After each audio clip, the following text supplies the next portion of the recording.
All right, my name's Abe McLaurin. I'm 20 years old. I'm half Puerto Rican, half black, technically Jamaican on that side. So I'm a tropical baby is what I say. I'm originally from Aurora, Colorado, about 20 minutes east of Denver.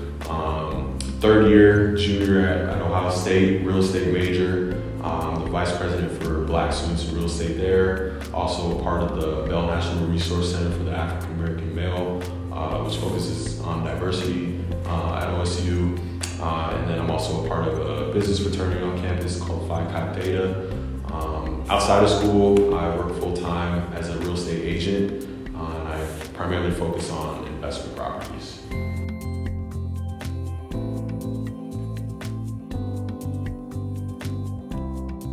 How I got here, I would say through a lot of mentorship and just hard work, kind of doing my own thing. I think being independent out here in Columbus has taught me a lot, and how to problem solve on my own, how to figure it out in a way. I don't have any family here or anything like that. So I'd say a lot of persistence, hard work, and just doing me, I guess.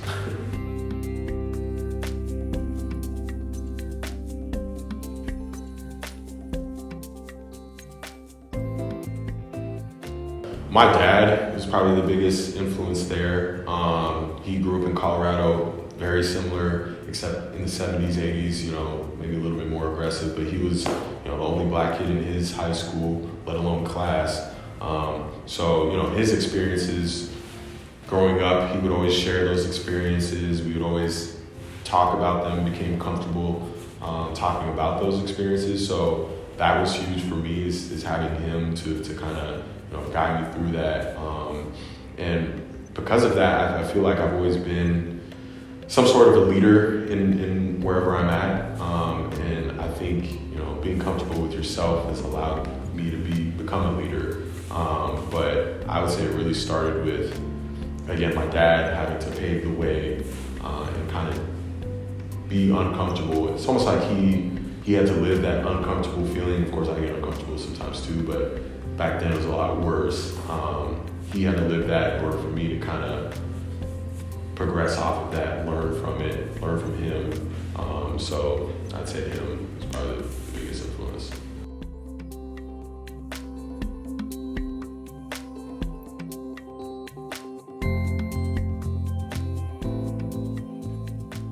As an African American student compared to everyone else, I always feel like I have to work harder.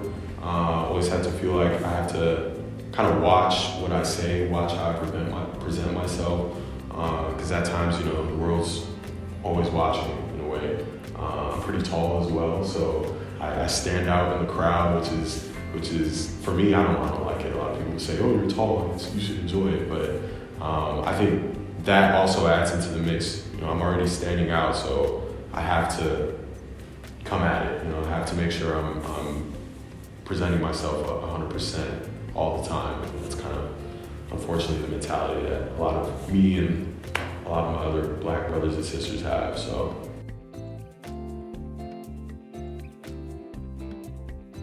my uncle definitely was a huge deciding factor. I originally chose real estate. One, you don't need a real estate major to kind of go into it, but my thinking was, how can I prepare long term? Kind of money motivated, again, goal of mine is generational wealth, creating passive income. So senior year of college that summer, senior year of high school, freshman year of college that summer, researching what are the easiest ways to get rich, or like, how can I create long-term wealth was a common one that I would look up. And through YouTube videos, forums, everything really came back to real estate. So continuing to read more about it, I've always been interested in real estate, whether I knew it or not. Like my dad and I would always drive around and look at, open houses. He was huge with like home improvement stuff, so we would always do that. My stepdad owns a swamp cooler business, which is like AC units basically, and that more maintenance, but always going to different homes and stuff. So I've always been interested in like homes, fixing them up, but it's something that's tangible, something that I can see and feel proud of, I would say, as well as, you know, you create that passive income. And like I said before, it's a big way to control and hopefully help communities. It hasn't been used in the past to help communities a lot, specific communities. So that was huge, as well as finding something that I can make a difference in on a big scale.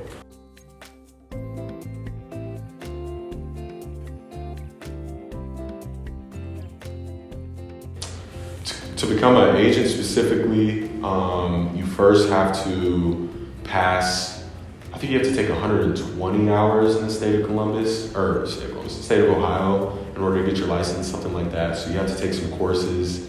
After you take your courses, you have to be accepted into a brokerage first in order to sit for your test. So you take your classes, you get accepted into a brokerage, then you'll take a state test and then a national test.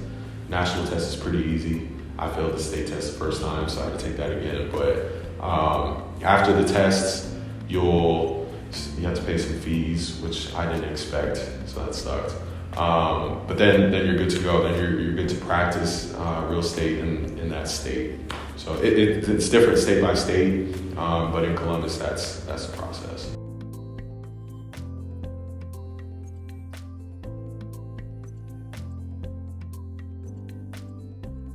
Yeah, that's a good question. For me, definitely the fees at first were challenging, and I had to figure out how do I make money in order to pay for those fees. So eventually figured it out, but that was a good test, a good challenge.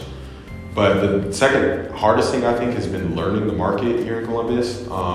Again, from Colorado, so came here freshman year, first time in Ohio, let alone Columbus, didn't really know what to expect. But I'd say right now, a big challenge has been, I've definitely been learning the market pretty well, but in some areas, you know, there are some rough areas in Columbus, and being in those areas can kind of take a toll on you mentally. Like, wow, like this is not the best area. These people are living in this condition. Like, this is real life. So I think one of the biggest challenges is realizing, you know, there has to be a link.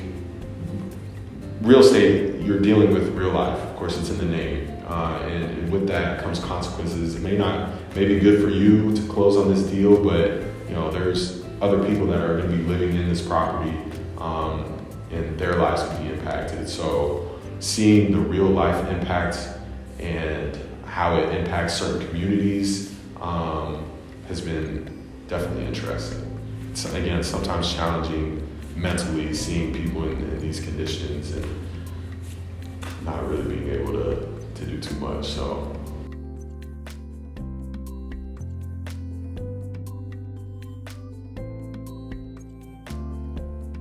unfortunately, there is no typical day as a real estate agent. Every day is different.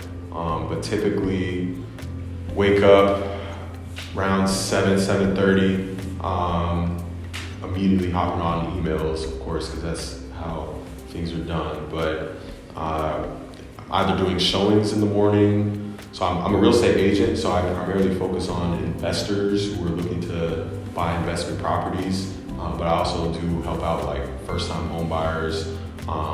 But typically doing showings in the morning.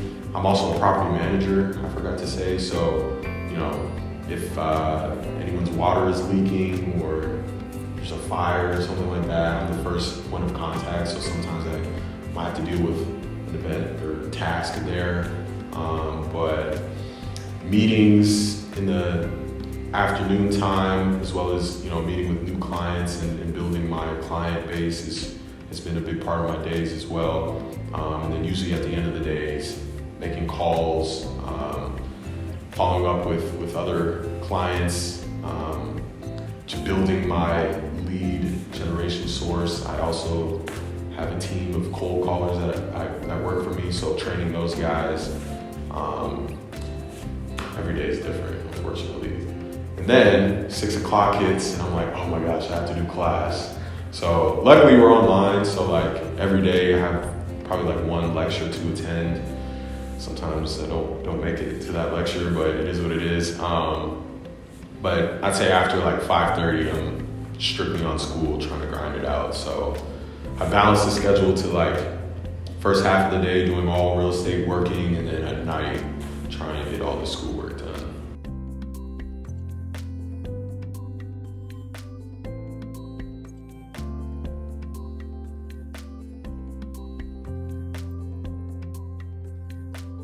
So there's not a lot of diversity in real estate in general. So a big reason why I started or vice president, co-founder of Black Students in Real Estate was for this reason. Trying to get more African American students, minorities in general, into real estate. But real estate is a real.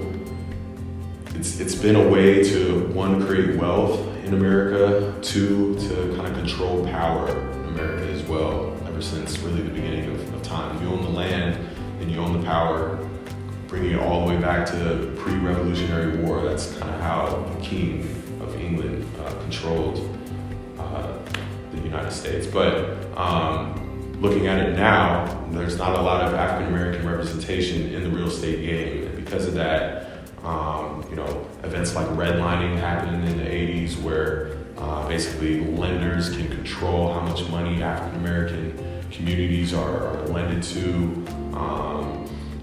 There's not a lot of representation within real estate to stand up for minority groups. So I noticed that pretty much off the bat. I think it's pretty clear if you're in the real estate game. You can obviously see that.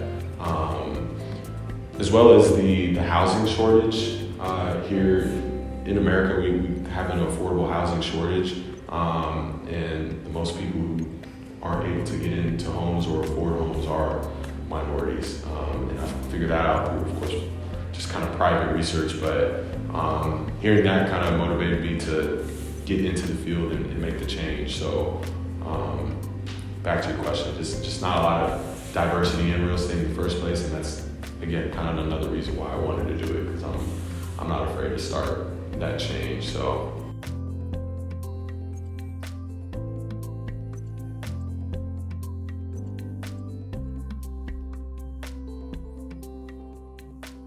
say you decided not to go to high school or college, and you're coming straight out of high school.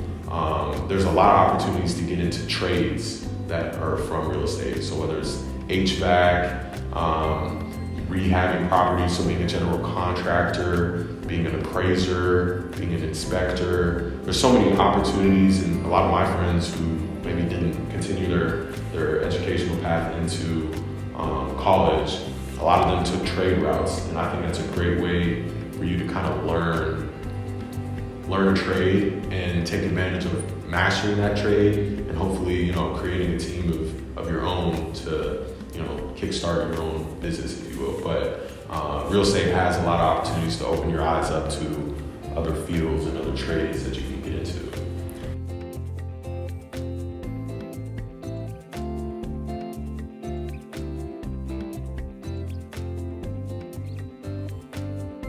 Getting into real estate as a student, I'd say the biggest things are, don't be afraid to ask questions, and don't be afraid to get started early on, because that's how you're really going to be able to separate yourself. People who are 40 and who have been doing the real estate game for 10 years, that's cool. They started when they were 30, but if you were to start at 20 and 10 years of real estate experience by the time you're 30, you're going to be set up really nicely for post 30. So getting started early, asking questions, and again, not being afraid to put in that extra work. At the end of the day, if you want to be successful in what you're doing, you're going to have to put in that extra work. So might as well get used to doing it when you're young.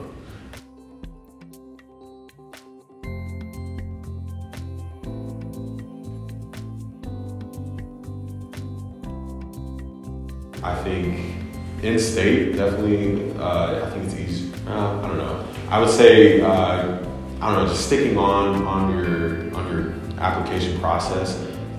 Out of state, I'll touch on, because OSU definitely gives good scholarship opportunities to out-of-state students. So researching scholarships, for me, scholarships have been huge. Freshman year, in high school, putting in the work, which wasn't even a lot. Just applying to scholarships and just doing the essays completely changes your opportunity. So putting in that extra, 2-3 hours a night of grinding out the essays for that week really changes the game. And I don't think